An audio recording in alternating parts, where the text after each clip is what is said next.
Welcome. I'm Barb Jones, and I want to talk to Infusionsoft owners today about a little tough love. Think before you make tags. Tags are tremendously important in Infusionsoft, but if you don't take some care in naming them, create meaningful tag categories, and have a strategy for using both, in just a few months you could have a real mess on your hands. Let's talk about how that could happen. I'm going to go up here to CRM and down to Settings. And that's going to take me to a menu where I'm going to choose Tags. That will show you the list of tags you have, but we don't have time to go through all those individually. So we come up here and we put in a search term. And that shows us that in this application there are 3 tags that have the word newsletter in them. The first one, which just simply says newsletter, I think it's actually a default tag in an application. It's okay, but it's not great. And it is actually a bad practice to leave it without a tag category. Tag categories make tags easier to manage, and the more tags you have, the more important tag categories become. That is why it's a bad practice to not make a tag category and put a tag in it. The second example here is a better example of a tag, simply because it includes a word that indicates to you that someone deliberately took an action to subscribe to your newsletter. And from the prospect tag, you find out that this person is not a customer. Combining the tag and the tag category gives you very useful information. Why is that not enough? I can hear you saying, Barb, you're just trying to work me to death. Why should I go to the extra trouble? Well, it's because every business that has Infusionsoft grows. That's what Infusionsoft is good at. And when that happens for you, you're going to discover that having one newsletter is not enough. Why? Because your prospect newsletter, which is probably the first one you create, helps move people through your sales funnel. But your customers have already been through your sales funnel. That's not appropriate for them anymore. A customer newsletter educates them about the product or service that you sold them, and maybe does a little upsell too.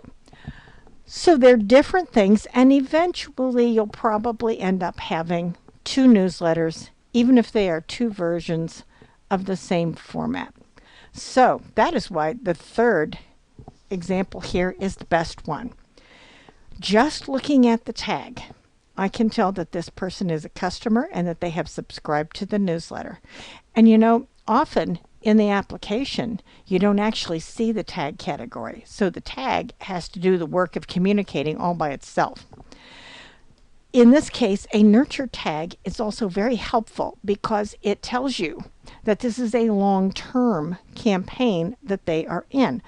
Usually nurture indicates that the campaign is longer, perhaps quite a bit longer than a month. Now, having looked at the way these are named, there is a little bit more we need to talk about. First of all, I want to make it clear that if you have decided in listening to me that you want to change some of your tags, it's very easy to do, even if they have existed for a long time and they're in a lot of contact records.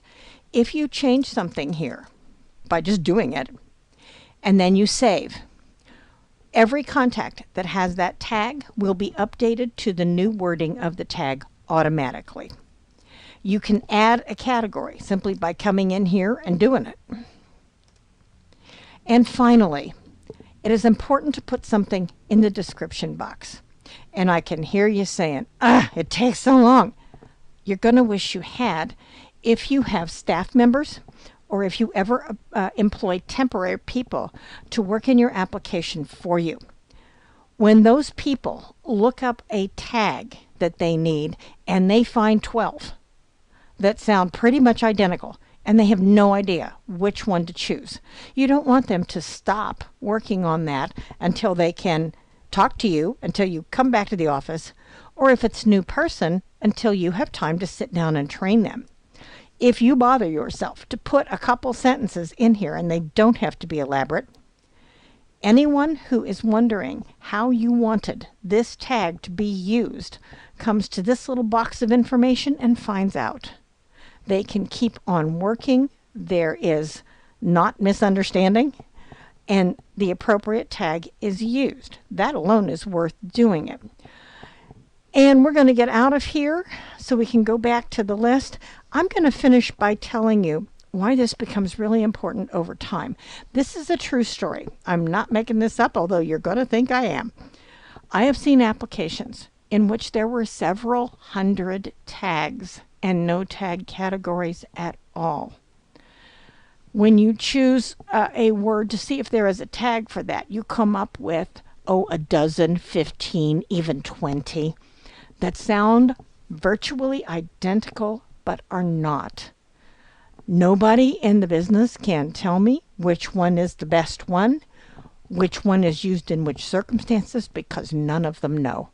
Everybody created what they needed when they wanted to without any kind of guidance or naming convention. So now they all go forward. And the upshot of it is you cannot use any of those tags to pull a meaningful contact search or to do anything else that you would rely on tags to help you with. All the wonderful things that they can do cannot be done at all in that circumstance. So please take care of yourself, take care of your tags, and thank you for listening.